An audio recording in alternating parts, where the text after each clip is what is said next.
Ok, listo. Buenos días a todos. Buenos días a los que nos ven, nos escuchen. Hebreos capítulo 7, versículo número 1, por favor. Estamos en la porción del versículo 1 hasta versículo número 10. Ok, esa es la porción que estamos viendo. Nos quedamos en la segunda parte del versículo número 2, que tocamos un poco, ¿sí? A donde dice, cuyo nombre significa primeramente Rey de Justicia y también Rey de Salem, esto es, Rey, dice, de paz. Bueno, lo que tenemos que ver, que el autor de la carta de los Hebreos está estableciendo ampliamente el sacerdocio de Cristo. Ese es el contexto estricto de esta carta.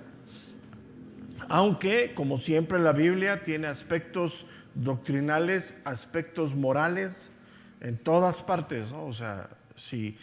Pero primero es muy importante que tenemos que ver a quién está dirigida, de qué está hablando, qué quiere reafirmar el escritor. Eso es indiscutiblemente, ¿no? O sea, si no vemos eso, nos perdemos. Entonces, él viene hablando acerca del sacerdocio de Cristo. Y para establecer el sacerdocio de Cristo pone la figura del padre de la fe, que es Abraham, ¿sí? Y se va a la historia, ¿sí? Aunque la historia tiene un efecto, ¿no? La historia no la podemos revertir. Pero él lo que establece aquí es lo que la Biblia, lo que él toma del libro de Génesis, que es la escritura del libro de Génesis, para establecer lo que él quiere hablar acerca del sacerdocio de Cristo, ¿sí? Porque y lo dice claramente cuando describe aquí al rey de Salem, que dice sin padre, sin genealogía, que ni tiene principio de días. O sea, él está, aunque está refiriéndose a la historia, está estableciendo ese principio del sacerdocio de Cristo, ¿sí? Porque aunque él lo refiere acerca del rey de Salem, ¿sí? Melquisedec, pues sabemos que tuvo que haber tenido papá y mamá y haber nacido en un tiempo y muerto en un tiempo. O sea, eso, aunque la Biblia históricamente no lo menciona, ¿eh? O sea, no hace énfasis la Biblia en esa parte. Entonces, llegamos al punto, ¿sí? Que de lo que hemos venido describiendo, a la cuarta parte de lo que él quiere mencionar, ¿sí? Sí, que él quiere establecer el nombre, o sea, el nombre del rey de Salem, que dice el verso número 2, ¿sí? Dice, cuyo nombre significa primeramente Rey de Justicia y también Rey de Salem. Aunque lo leemos así, tiene un significado muy importante, muy importante. Primeramente dice que es Rey de Justicia y también dice que es Rey de Salem. Esto significa Rey de Paz. Entonces, el nombre Melquisedec significa Rey de Justicia, o literalmente, mi rey es justo. O sea, eso está refiriéndose. Rey de Salem significa Rey de Paz, porque Salem, es decir, es una expresión del hebreo antiguo que significa Jerusalén. Y Jerusalén significa paz.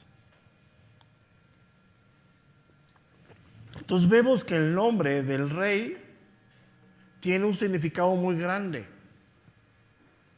Y hay un orden bien importante, ¿eh? Bien importante. Si no hay justicia, no hay paz. O sea, ese es el punto que quiere poner. Si por eso pone el orden, que es Rey de Justicia, también Rey de Paz.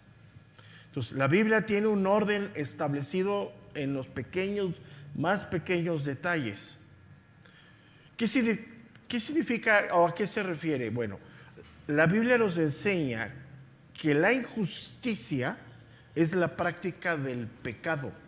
Entonces, en la medida que el hombre practique el pecado, no tiene paz con Dios.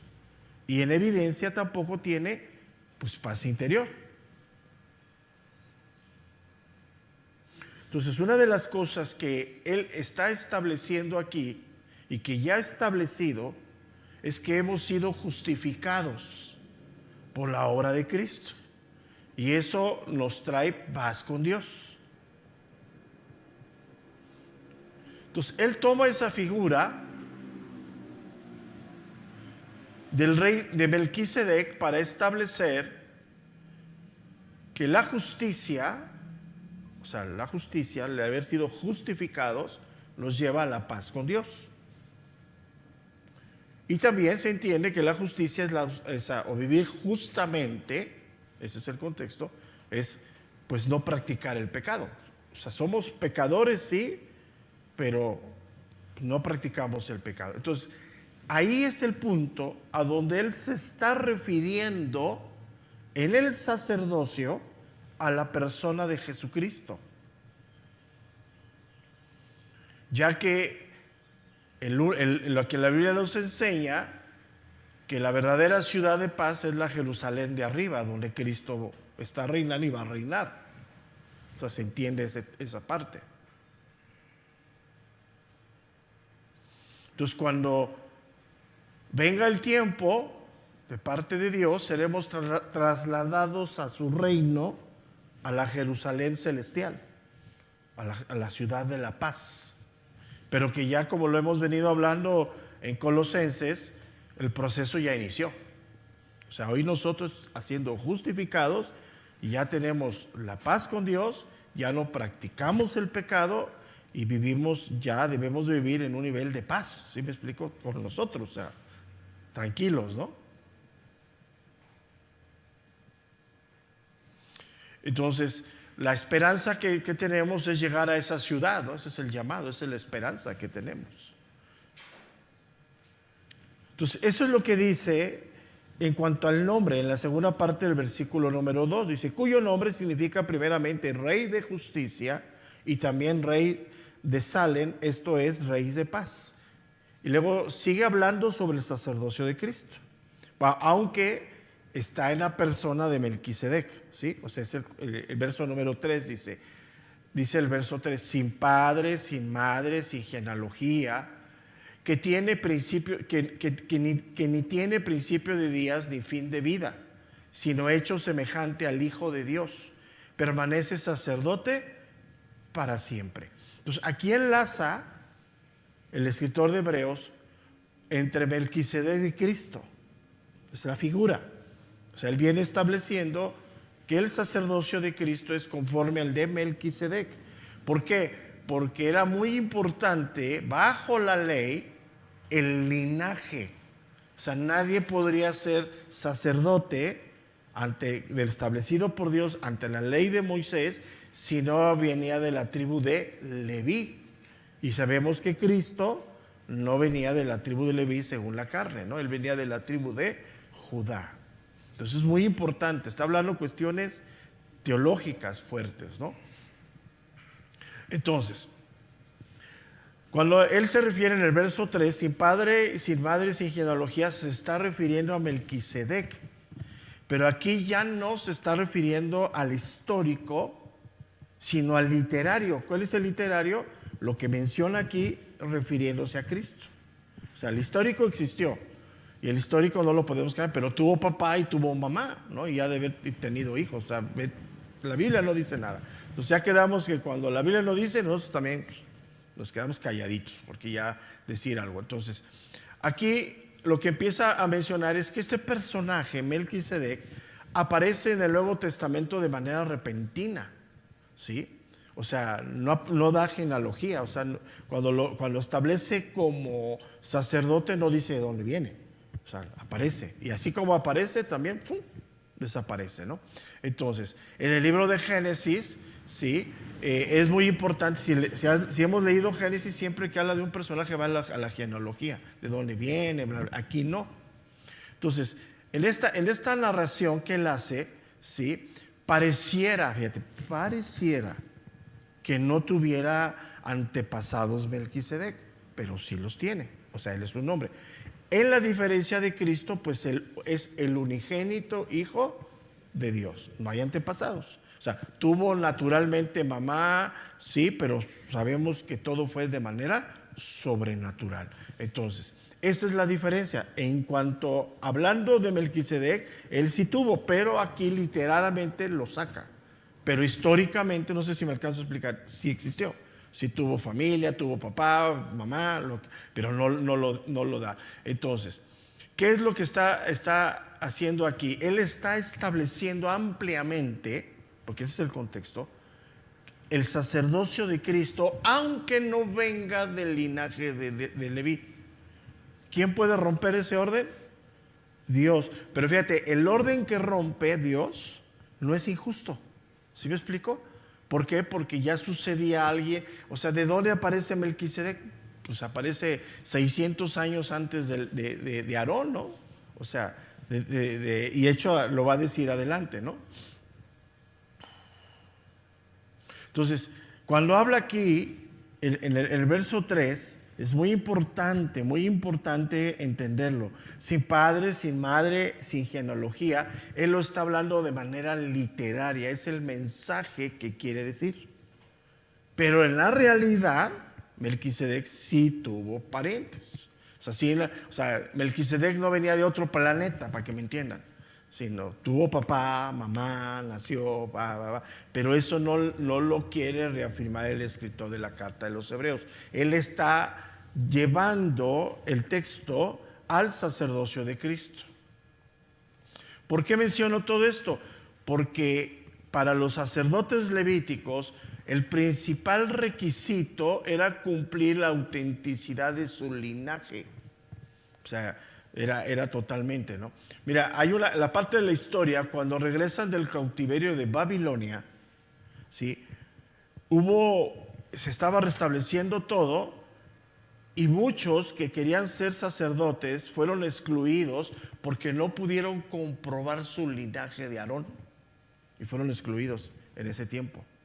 Entonces, esto es muy importante. Entonces, en el tiempo del Antiguo Testamento, no solamente había que decir soy de linaje, sino tenían el deber de comprobar su linaje. Era muy importante. Entonces, para el sacerdocio levítico, el linaje era esencial. En cambio, en Melquisedec, ahí opera el principio contrario, o sea, no importa el linaje, Dios lo establece como sacerdote. Ahora, ya lo vimos la clase pasada. ¿Quién le dijo a Abraham? Solamente Dios. O sea, recuerden la figura que estamos tratando, Abraham, ¿sí? El padre de la fe. Entonces, en el linaje de Melquisedec, pues no hay, o sea, no hay linaje. No se puede decir viene de aquí. Y eso es la sombra de Cristo. O sea, es el unigénito Hijo de Dios. Aunque tuvo hermanos, Cristo, que nacieron de papá y mamá, pues no eran sus hermanos. ¿Sí me explico? Crecieron como hermanos, pero no. O sea, eso es muy importante, ¿no? Y es algo muy importante. La segunda parte del versículo número 3. Que ni tiene principio de días, ni fin de vida, sino hecho semejante al Hijo de Dios. Permanece sacerdote, ¿para cuándo? Para siempre. Entonces aquí ya lo aclara, ¿no? O sea, él quiere establecer. Ahora, ¿cuál es el contexto? El contexto es bien importante. Ellos, los receptores de la carta de los Hebreos en ese tiempo, se sentían abandonados. O sea, ellos veían todo, el templo estaba de pie, se seguían haciendo los holocaustos, los sacerdotes caminaban con su ropa espléndida y hacían todo. Ellos eran un pequeño remanente adorando al Dios verdadero en una cueva, sin todos esos atuendos. Entonces eso traía confusión. Y ellos se sentían como que, pues, ¿dónde está Dios, no? Entonces, por eso está hablando esto. Entonces, es muy importante, ¿sí? Entonces, vamos a seguir entonces con la figura de Melquisedec. En el Antiguo Testamento no se menciona absolutamente nada, ni de su nacimiento ni de su muerte. Aparece de repente y así como llega, se va. Ahora, ¿se entiende que murió Melquisedec? Pues sí. Pues, ¿y de qué murió? Pues sabrá Dios, ¿no? Pero murió. Entonces, aquí reafirma algo, fíjate, algo que es bien importante, por eso tenemos que entenderlo. Al escritor de Hebreos no le interesa la parte histórica de Melquisedec, sino en la parte literaria, o sea, lo que él quiere demostrar literalmente, escrito, el sacerdocio de Cristo. Entonces es necesario que entendamos esto porque así habla la Biblia. O sea, hay cosas que la Biblia va a establecer y va a dar un cambio a ciertas cosas, pero se cumple la Escritura, ¿no? Entonces, pero sin embargo, ya en el presente, en el tiempo bíblico, en el tiempo del Nuevo Testamento, sabemos que el que está haciendo la obra en nosotros como iglesia desde ese tiempo es el Espíritu de Dios. O sea, ya el Espíritu de Dios ya había pasado el Pentecostés, todo. Entonces, ¿qué podemos hablar aquí? Para el Espíritu Santo es importante enseñarnos la importancia del sacerdocio de Cristo en nuestro presente. Eso es muy importante. O sea, es una enseñanza de carácter espiritual, no literaria, no histórica. Y en ese camino de algo espiritual, enlaza a la persona de Abraham como padre de la fe. Se entiende entonces que Abraham era un hombre de carácter espiritual, guiado por el Espíritu de Dios, aunque pues, está en el Antiguo Testamento. O sea, no se había manifestado en la manera del Nuevo Testamento, pero ¿quién le confirmó en el corazón a Abraham la figura de Melquisedec? Dios. Entonces eso es muy importante, ¿no? Sí. Entonces hay parte de la historia que nos enseña cosas espirituales, sí, pero hay que entender el mensaje. O sea, hay algo espiritual aquí. O sea, y lo pone claramente. O sea, aparte de la genealogía, ¿sí? Entonces, Melquisedec es una figura histórica, pero entendemos que es el prototipo de Jesucristo, del Señor Jesucristo.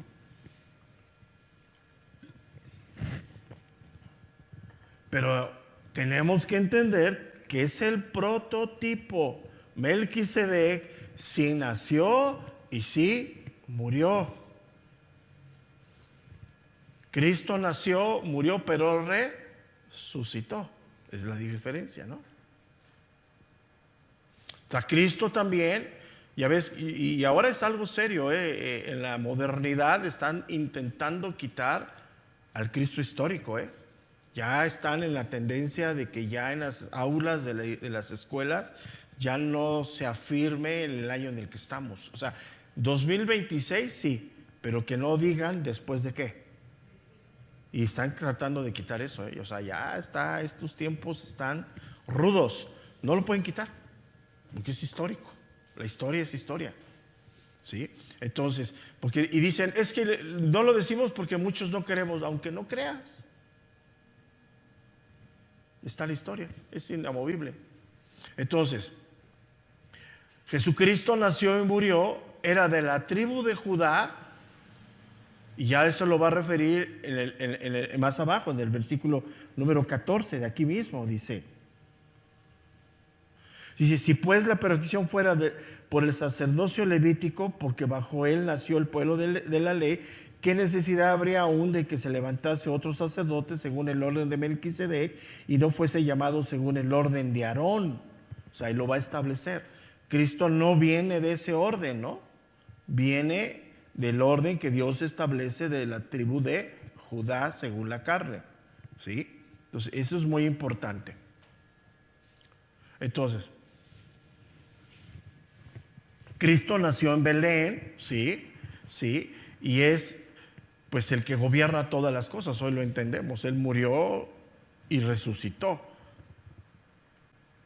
Entonces Cristo como parte de su eternidad, es lo que él está hablando, no tiene principio ni fin, aunque humanamente, si lo entendemos, nació. pero solamente en la figura de Cristo está lo humano y lo divino perfectamente mezclado. Entonces es muy importante. Entonces Cristo murió y resucitó para nunca morir, es eterno. Vamos al libro de Isaías, capítulo 53, verso número 10.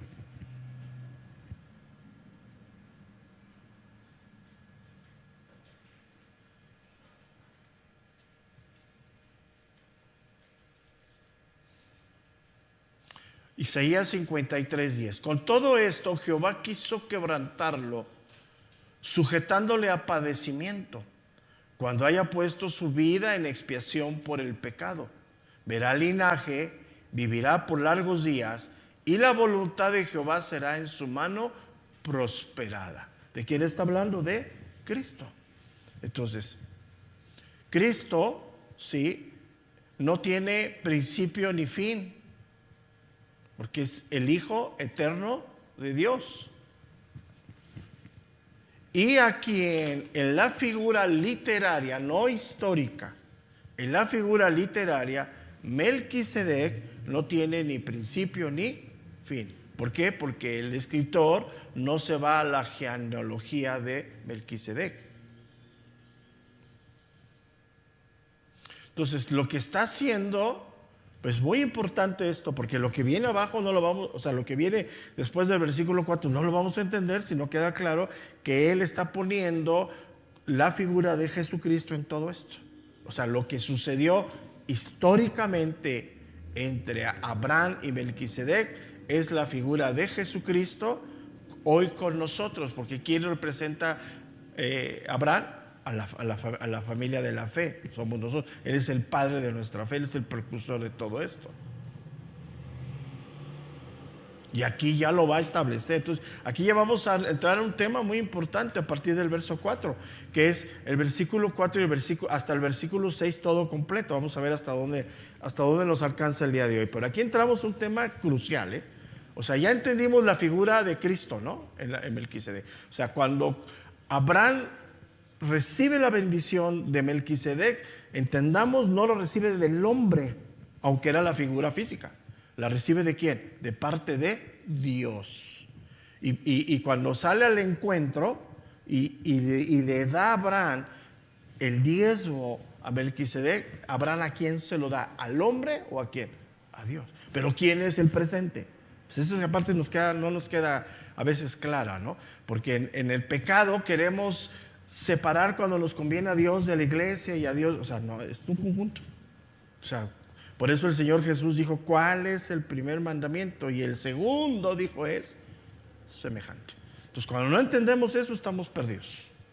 Porque aquí está el ejemplo. Sí, aquí está el ejemplo. Dice verso número 4, considerar. Fíjate la palabra, te vamos a ir a desglosar todo esto. Considerar. Hay cosas que tenemos que considerar. Hay cosas que tenemos que detenernos a pensar, a examinar. Pero anótenle ahí al principio bíblico, no lo que dice fulano, mengano, sultano, perengano. O sea, es bueno que escuches, pero ve al principio bíblico. Porque hoy estamos ante la obra del Espíritu Santo, que Él toma la palabra de Dios porque es útil.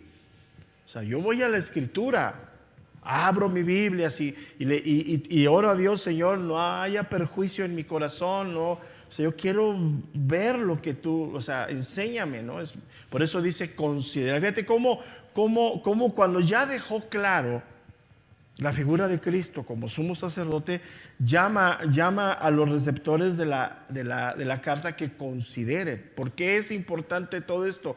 El contexto es, ellos están sintiéndose solos, abandonados. Dicen, no, es que, y volteas allá y ves el esplendor de todo, ¿no? O sea, ahí seguían los sacrificios, los sacerdotes con todo el atuendo, imagínate todo lo que se veía. Entonces ellos decían, y nosotros en una cueva adorando a un Dios que no vemos, que no sentimos, pues, ¿qué pasó? Entonces ese es el contexto. Entonces dice, considerar pues, ¿cuál grande era este? ¿Quién es este? Melquisedec. O sea, ¿cuál grande? Fíjate, pero aquí deja claro algo bien importante. Aún Abraham, ¿quién era? ¿El qué? El patriarca. O sea, no era cualquier persona. ¿Estás de acuerdo conmigo? Dio diezmos del botín.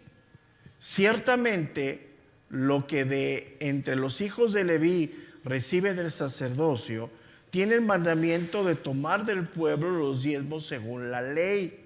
Fíjate, está tremendo esto. O sea, según la ley, ¿qué le autoriza a Dios a la tribu de Leví? Ve y toma.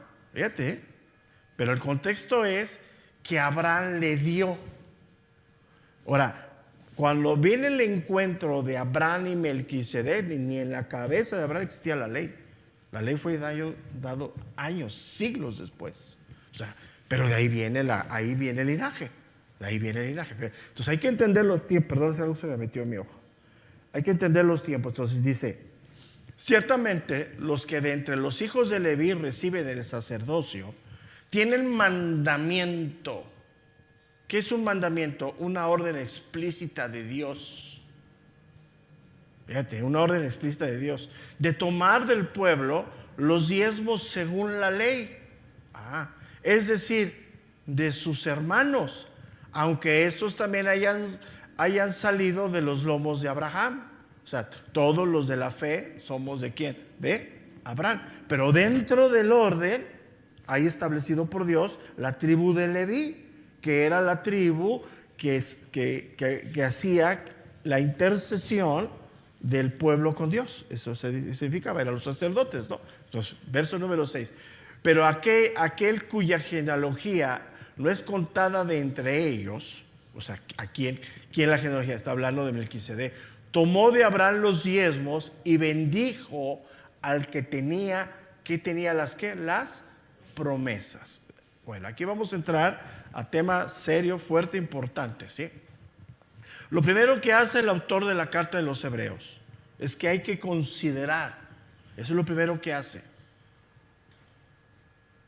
¿Sí? Él toma parte del Antiguo Testamento para llevarnos a implicaciones espirituales en el presente. O sea, el Antiguo Testamento es la sombra del presente. Y esa sombra, a ver, vamos a entender eso, se hace clara con la obra del Espíritu Santo. Está la sombra en el Antiguo Testamento. Ahí está. Ahora, ¿el Espíritu Santo venía sobre de ellos y les alumbraba y entendían? Sí. Y venía así y era la influencia de Dios, ¿no? Hoy el Espíritu Santo está en la iglesia, ¿no?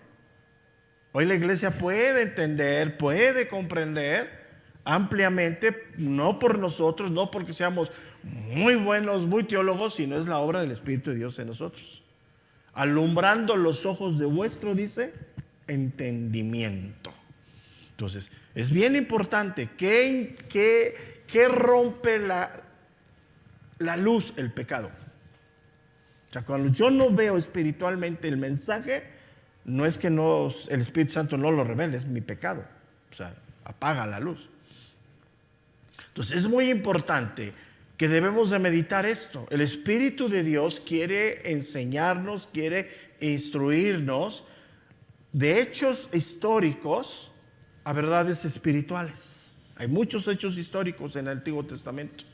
Muchos. De hecho, Pablo dice en la carta de los Corintios, todo lo que aconteció con Israel es para vuestro ejemplo, para que aprendamos. O sea, si tú lees ahí que negaron y que no quisieron y que bla, bla, y de repente vino Dios y hizo, es una enseñanza. Es una enseñanza para cada quien, ¿no? Entonces necesitamos meditar, es muy importante. ¿Meditar qué? ¿Qué es el contexto? El ministerio de Cristo. Y si Cristo resucitó, vino el Espíritu de Dios. Y hoy, ¿quién nos muestra quién es Cristo? Pues el Espíritu Santo. Sí, totalmente. Entonces, los primeros lectores necesitaban entender esto, porque lo que acontecía a su alrededor los alumbraba, sí, pero distraía la esencia de lo que era la verdad. O sea, ellos veían todo lo que eran los sacerdotes, los holocaustos, todo, y decían, híjole, ¿y por qué nosotros? Pero ¿qué estaban haciendo? No estaban poniendo la atención a la luz del Espíritu Santo, que les mostraba ampliamente que se había cumplido, que todo lo que ellos estaban haciendo ya era innecesario, porque se había cumplido plenamente en la persona de Cristo. Todo eso. O sea, es bien importante para nosotros entender esto. O sea, hoy todo lo que es ceremonial se cumplió en quién, en Cristo. Ya está cumplido ahí plenamente, ¿no? Entonces, ellos en este contexto se sentían pequeños, poquitos. Los mismos hermanos de la nación, los judíos, los despreciaban. Y Jerusalén en ese tiempo seguía estando lleno, ¿no? Aunque estaba gobernado por Roma, pero seguía estando lleno. O sea, acuérdate que Roma les dejaba hacer sus ritos y todo eso, ¿no?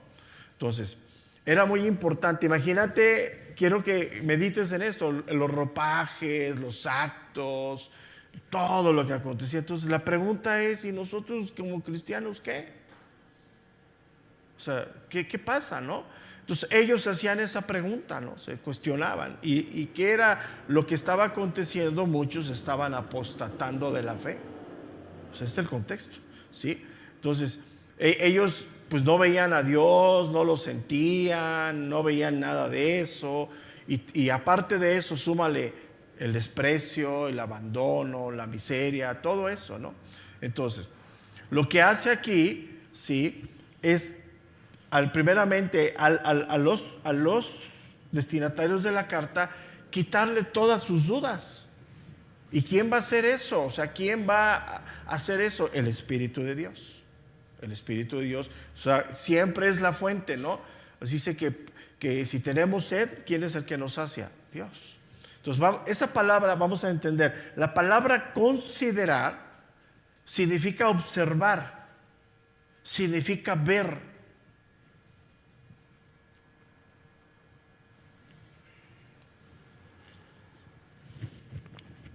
Ahora, ¿qué debemos de observar y ver? La grandeza de Dios a través de la obra del Espíritu Santo en nosotros. O sea, los ojos, considerar y ver la grandeza de Dios a nivel espiritual. No sé si me explico, tenemos ojos espirituales.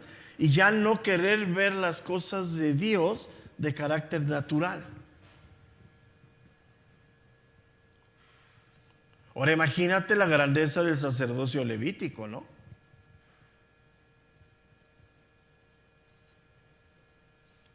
Ahora, esa grandeza aparente pues era ya inusual, ya no servía de nada. Ya se había cumplido algo más grande, ¿no? Que era el sacerdocio de Cristo, ¿no? Pero recuerda esto, el acto de haber sido Cristo crucificado era un acto vergonzoso. Crucificaban a ladrones. O sea, él fue como villano. Entonces imagínate las burlas, ¿no? O sea, ese es tu Dios, el que crucificaron al lado de no sé quién. Y pues era una burla, ¿no? Entonces, por eso había ese conflicto, ¿sí? Entonces, esa palabra considerar nos lleva a nosotros a reflexionar los textos que estamos leyendo de Génesis, ¿no? Acerca del sacerdocio de Melquisedec. Y son 4 cosas que debemos de considerar. Número 1, en que Abraham ofreció los diezmos a Melquisedec. El orden, fíjate, Abraham ofrece los diezmos. Número 2, en que Abraham fue bendecido por Melquisedec.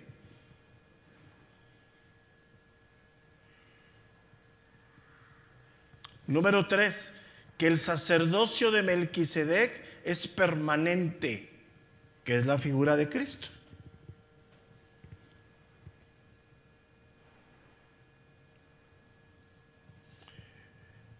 Y que Aarón, fíjate, Aarón, el padre de todos los sacerdotes,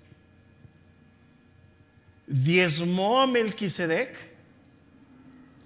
en la persona de Abraham. Aquí está. O sea, Aarón, ¿de dónde viene Aarón? De Abraham.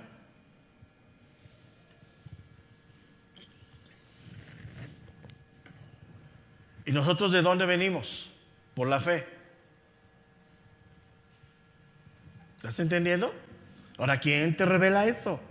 El Espíritu de Dios. Entonces, lo primero que vamos a ver, el número 1, en que Abraham ofreció el diezmo a Melquisedec. Entonces, lo primero que vemos es la superioridad del sacerdocio de Melquisedec. Recuerda, ahí pones entre tus notas, Cristo. Es el antitipo de Cristo. ¿Por qué se ve la superioridad? Porque Abraham, siendo el patriarca, le dio el diezmo.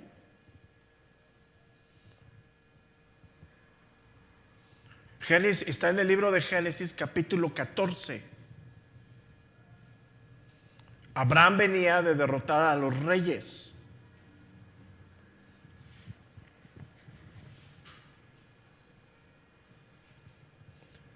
Y el botín, lo que él traía, lo que él entrega, lo había Abraham obtenido a raíz de su victoria.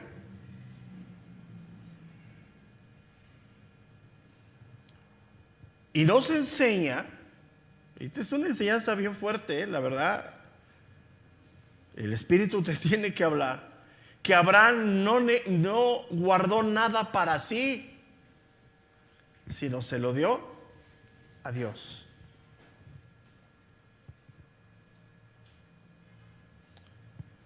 El rey de Sodoma, en los versículos anteriores, le decía a Abraham que guardara para él.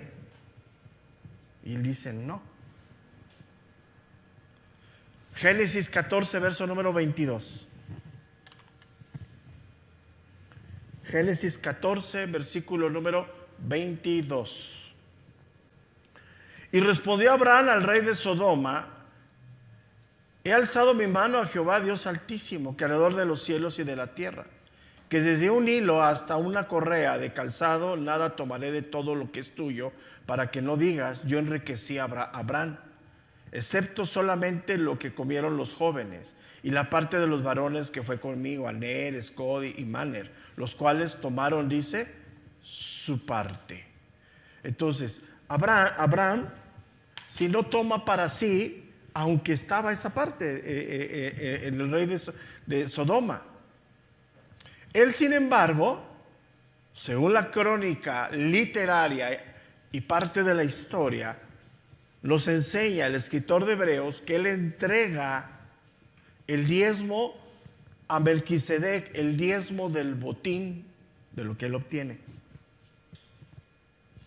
Con esto, Abraham estaba reconociendo que la victoria se la dio Dios.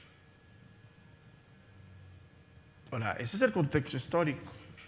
Yo nomás pregunto a la iglesia, no al impío, fíjate, no le estamos hablando al impío, ¿quién es tu proveedor? Ahí lo dejamos. ¿Quién, de lo que tú obtienes día a día, semana a semana, quién es? Ahí lo dejamos. Él viene de derrotar la historia, contextos culturales, tiempos diferentes, sí. Pero hay una revelación espiritual que la va a dar Dios a través del Espíritu Santo. No histórica, no literaria. Es lo que está haciendo él, está diciendo él. O sea, él no se va, él rompe la genealogía de Melquisedec para no irse a lo histórico y lo pone literal y lo asemeja a la persona de Cristo. Ya quedó claro. Entonces, cuando Abraham hace eso, según lo que pone aquí, ¿sí? Abraham entiende que la victoria que él tuvo no fue por él. Ahora, la pregunta es, ¿quién le reveló eso a Abraham? Porque para ti y para mí lo podemos leer, sí, con mucha religiosidad. Si yo preguntara, todo es de Dios. Sí, pues lo has leído.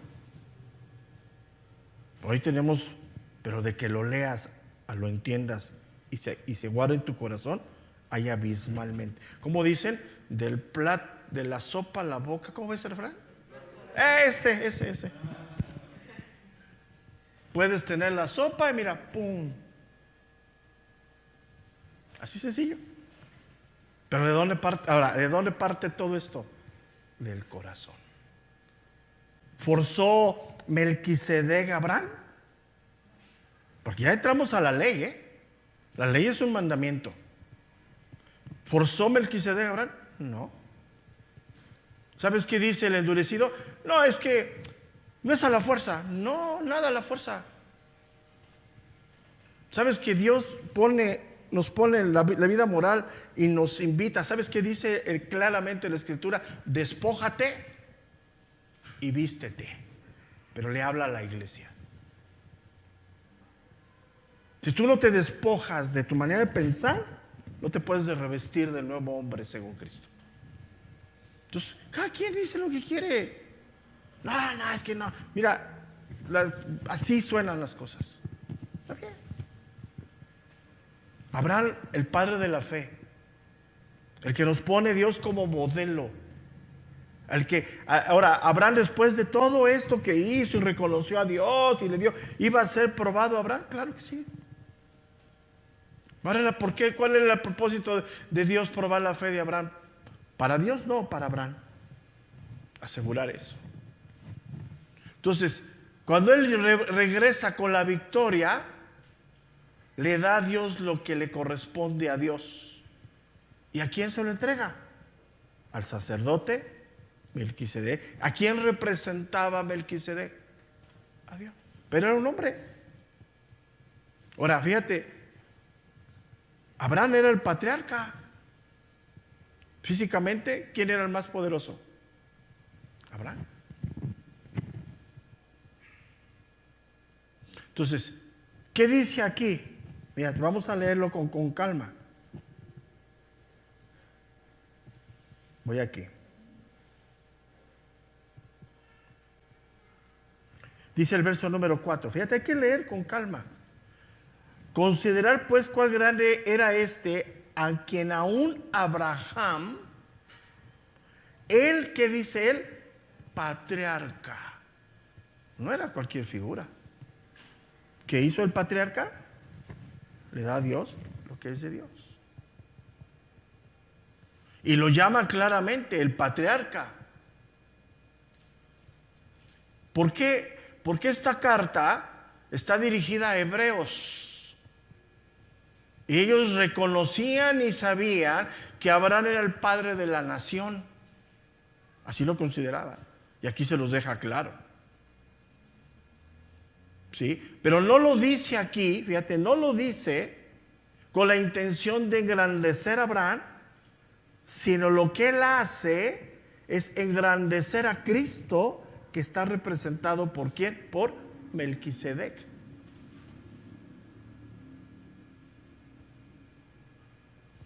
Ahora, ya Abraham, según el apóstol Santiago, nos dice que Abraham era amigo de Dios. ¿Estás entendiendo esto serio? Abraham tenía una relación personal con Dios. Tenía riqueza, tenía fuerza política. Era un hombre moral, que fue depositada la promesa en él. Y lo pone como el patriarca. Y el autor aquí pone, fíjate, es algo lo que hace Dios. La grandeza de Abraham, pero pone claramente quién es Melquisedec, que es la sombra de quién, de Cristo. Entonces, ¿quién es mayor que Abraham? Cristo. Sencillamente. Pero el pecado no nos deja ver eso. El pecado nos centra en el yo. Yo soy más grande. Yo decido. Yo determino. Yo pienso. ¿Está bien? Es libre. Mira, en la antigüedad, cuando los reyes eran gobernados por otro rey más poderoso, se rendían ante él. Esa era la antigüedad. Estaban obligados a rendir homenaje a otros reyes. Un rey se arrodillaba ante otros reyes. Por eso se decían rey de reyes, porque otros se arrodillaban ante ellos. Pero ¿quién es el único Rey de reyes y soberano sobre todo? Cristo.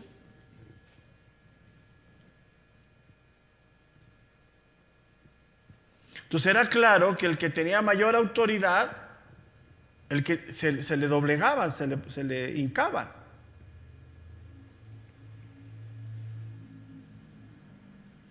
Entonces, ¿quién tiene mayor autoridad? ¿El que da o el que recibe?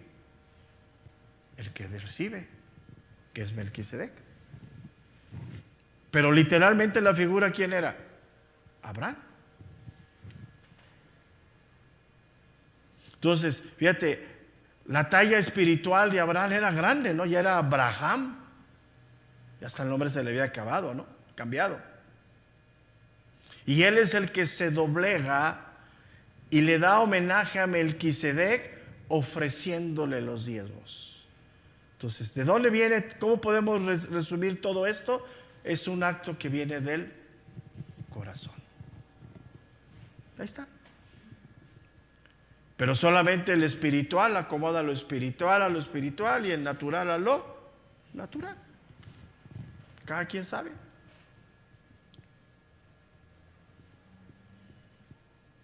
Porque el rey de Sodoma reconoce la grandeza de Abraham, pero Melquisedec no, fíjate. O sea, sino el que reconoce la grandeza de Melquisedec es Abraham. Y él era el patriarca. Dice Pablo que Abraham es el padre de todos nosotros. Ahí está.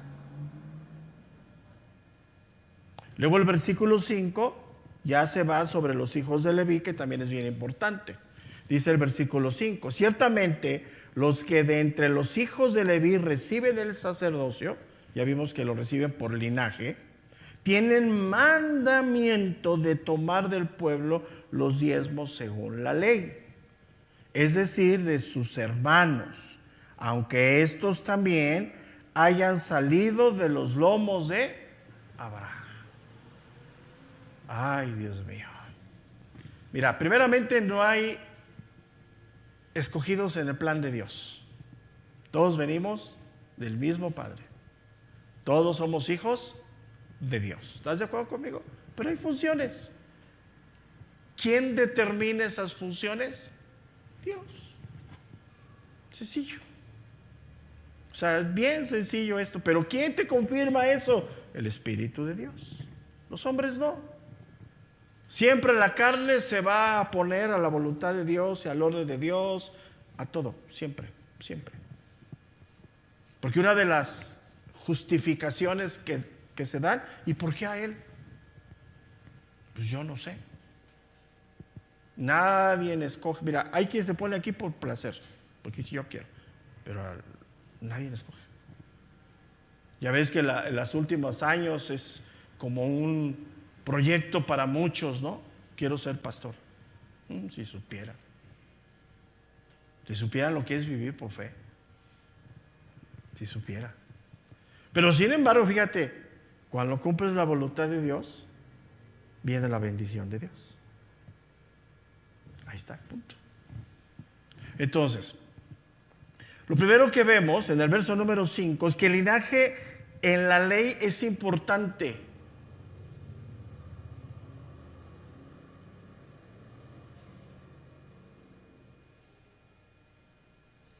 Y para los lectores era de suma importancia. Ellos lo entendían más que nosotros. Claro, para nosotros no es tan trascendente el linaje, ¿no?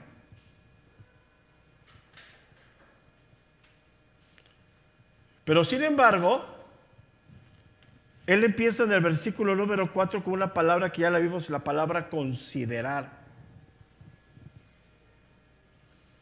Para todos los judíos, creyentes o no creyentes en Cristo, la figura de Abraham tiene un peso importante.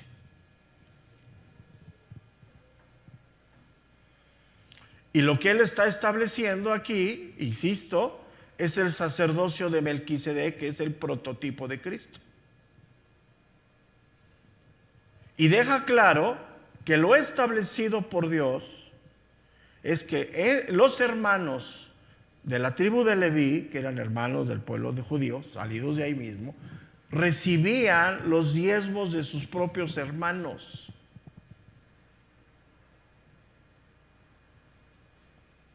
Pero Melquisedec lo recibió del patriarca de Israel, Abraham.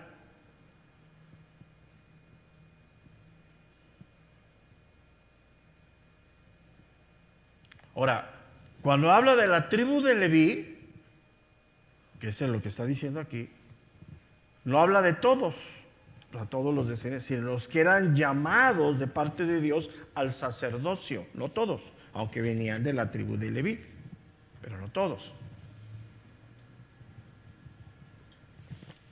Y esos que habían sido llamados al sacerdocio dentro de la tribu de Leví tenían el mandamiento de tomar del pueblo los diezmos según la ley.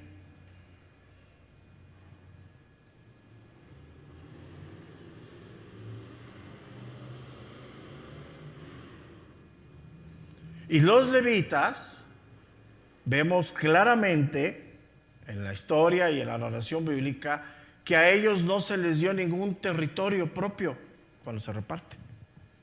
No se les dio. Siempre tuvieron que vivir en medio de los demás. Ellos servían al pueblo como maestros de la ley, como administradores de los bienes espirituales. Y los hijos de Aarón como sacerdotes. Aunque Aarón venía de la tribu de Leví. Y Dios determina que los hijos de Aarón, directamente de la descendencia de Aarón, ocupasen las funciones sacerdotales. Entonces, todos los sacerdotes eran levitas, pero no todos los levitas eran sacerdotes.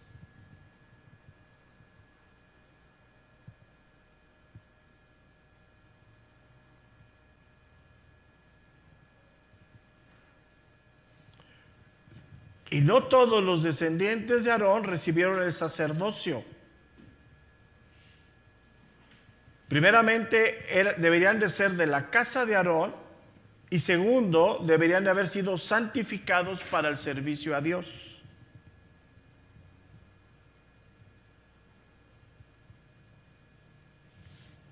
Entonces, habla de dos cosas que son fundamentales, bien importantes, bien importantes. Número uno, linaje, y número dos, preparación espiritual. Ahora, en el llamado en el presente que hace Dios, hace lo mismo. Da dones a los hombres. Y estos dos requisitos están dentro de lo que el escritor está diciendo.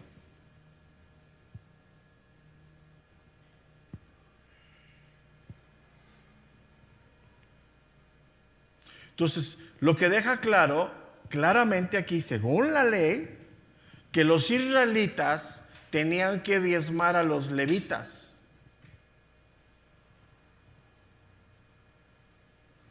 Y los levitas tenían que separar la 10ª parte para dárselos a los sacerdotes.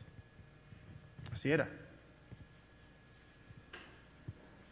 Lo que se conoce como el diezmo del diezmo, pero no queda claro aquí.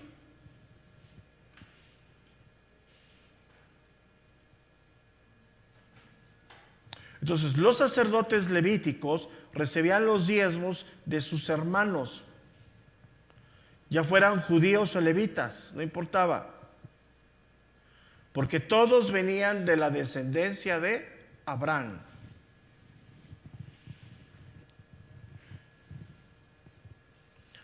Y los hijos de Aarón, con esto terminamos, venían de la descendencia de los judíos. Pero ellos tenían la designación de parte de Dios, tanto en el oficio y en el ministerio, o sea, servicio. Y recibían el diezmo de parte de sus hermanos. Entonces, hasta aquí vamos a llegar porque ya son 10. Entonces, nos quedamos en el verso 5. Ciertamente los que entre los hijos de Leví reciben el sacerdocio tienen mandamiento de tomar del pueblo los diezmos según dice la ley. Hasta ahí nos vamos a quedar. Es decir, dice de sus hermanos, aunque estos también hayan salido de los lomos de Abraham. Está poniendo un orden, más adelante lo vamos a aclarar, ¿ok?